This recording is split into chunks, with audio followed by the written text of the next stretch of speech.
Friends, now I start with the third video in journal. Third video in journal is with regard to goods purchased, goods sold, goods returned to supplier, goods returned by customer, so that you could understand the transaction relating to the goods purchased, goods sold, etc.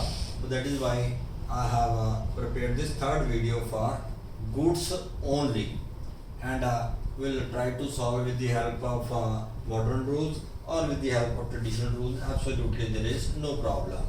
But the first transaction is on April 1st, 2020. Purchased goods from Sahajpreet. Cash credit, nothing is specified. And when cash credit, nothing is specified, we assume it to be a credit transaction. And goods are purchased to increase in asset. Our goods as a asset are increasing. And when we prepare accounting equation also, at that time also, purchase of goods is included in the stock. We don't deduct it from the capital. To increase in asset. But when we purchase the goods account is not to be opened anywhere. When we purchase the goods, purchases account. When we sell the goods, sales account will be opened. So instead of goods account, purchases account is to be opened. So increase in asset. Or if we apply the traditional rule, debit what comes in.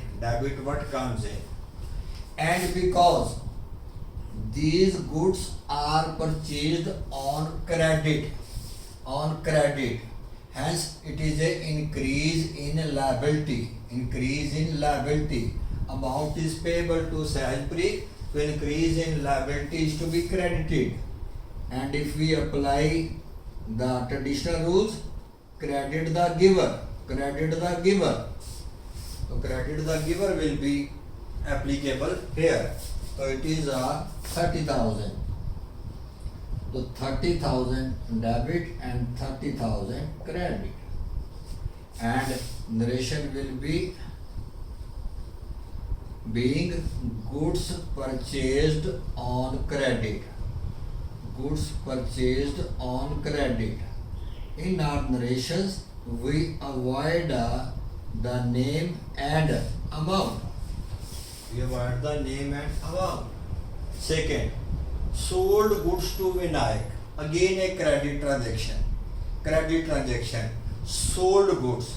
So on April 5th, if we apply the modern rule, it is increase in asset. When we sold the goods to Vinayak will become our debtor. Debtor is our asset. Hence our debtor will increase. So debtor as a current asset will increase. So it will be Vinayak debit. And if we apply the traditional rule, debit the receiver. And credit what goes out. Goods are going out. Okay. So sales account will be credited. So goods account is not to be used anywhere. When we purchase the goods, purchases account. When we sell the goods, sales account. Okay. So sales account is debited or credited with 25,000. So being goods sold on credit. So this is our second transaction. Goods returned to Sahajpreet. From Sahajpreet we had purchased the goods. Now we are returning the goods. Either these goods were of inferior quality or these goods were excessive which we got from the other party, or maybe due to any reason. When goods are returned to Sahajpreet, our liability will decrease because we are returning the goods. amount payable will decrease. Amount payable will decrease. So decrease in liability is to be debited. And if we apply the traditional rule, then debit the receiver. Debit the receiver.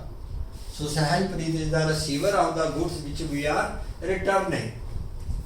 2. Purchases return account. As I told earlier also, goods account is not to be used anywhere. When we purchase the goods, purchases account. When we sell the goods, sales account. And when we return the goods to somebody, to the supplier, to the creditor, then purchases return account, or alternatively named as returns outward account. Here if you write to returns outward account, that will be our correct entry. That will be our correct entry. Purchases return or returns outward account.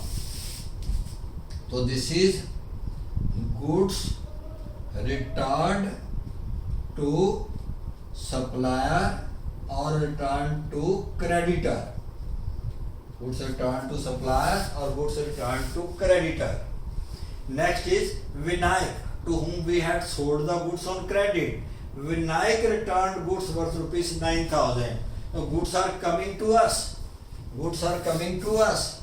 When goods are coming to us, it will be sales return account debit.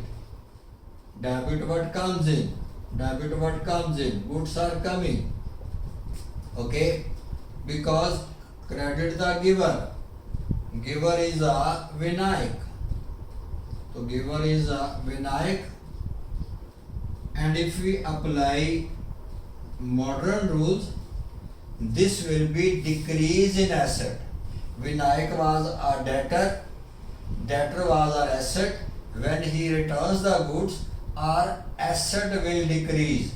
Amount receivable will decrease. So that is why Vinayak is credited. Vinayak is credited. Hence, narration will be goods returned. Not returned will serve the purpose. Goods returned by debtor or goods returned by customer. Okay. Then April 16. Goods are purchased. Goods are purchased. Purchases account debit. Purchases account debit when goods are purchased. Okay. But here the name of the party is not given. Name of the party is not given. When the name of the party is not given, we are having two options. Either to creditor or to supplier. Either to creditor's account or to supplier's account.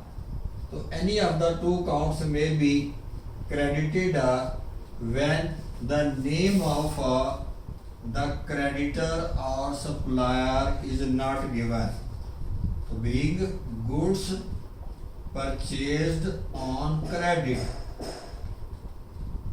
Goods purchased on credit. Then on April 19th, sold goods on credit. Here again the name of the party is not given. Name of the party is not given. And the name of the party will be debtor or customer. Debtor's account or customer account. Our asset as a debtor will increase. Amount receivable from debtor will increase. And because our goods are going out, hence sales account will be credited. So sales account will be credited with rupees 18,000. With rupees 18,000. So it will be being goods sold on credit. Goods sold on credit. Now next is purchased goods from Burkira. we are purchasing the goods on April 23rd.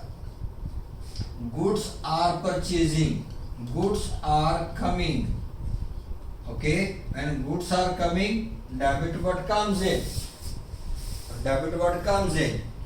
But whether these are on credit or these are for cash, the goods are purchased against a check payment. Whenever a check or the bank draft is involved in the transaction, it routes through the bank. Our bank balance will increase or decrease when we pay or receive the check. Okay, so when we receive the check or when we receive the bank draft or when we issue the check or when we issue the bank draft, our bank balance will increase or decrease. Hence, because our bank balance is decreasing, bank balance was our asset, so there is a decrease in asset. This was not a credit transaction, though the name of the party is given, but because we have issued the check, issuing check or issuing cash is a cash transaction. Whether paid in cash or through check, it is not a credit transaction. It's not a credit transaction, it's a cash transaction. Hence, our bank balance will decrease by 12,000 rupees. By 12,000 rupees. So it will be purchase of goods against check. Okay, and sometime if we are given the check number also, we will write in the narration against check number so and so, so that there may be a complete information. And last transaction is April 27th. Sold goods for rupees 20,000 against bank draft. Check and draft, bank draft are to be taken parallel. So this is issued by the customer, this is issued by the banker. For accounting purpose, check and bank draft will be taken as similar one, because these are to be deposited into the bank, these are to be issued from the bank. Ultimately, the bank balance will increase or decrease. So when goods are sold against bank draft, our bank balance will increase. So when bank balance increases, this is increase in asset. And because our goods are going out, hence sales account will be credited. The sales account will be credited with 20,000 rupees. And narration will be goods sold against bank draft, and if there is a bank draft number, that number will also be given. So these are all the transactions are related to purchase and sale of goods. I am repeating, goods account is not to be used anywhere. When we purchase the goods, purchases account. When we sell the goods, sales account. When we return the goods to our suppliers, it is to purchases return or returns outward account. And if somebody returns the goods to us, our customer returns the goods to us, it is sales return or returns inward account. These four accounts are to be opened when goods move either from us or from the other party. So this is the video with regard to the goods purchased, sold and returned. Thank you very much.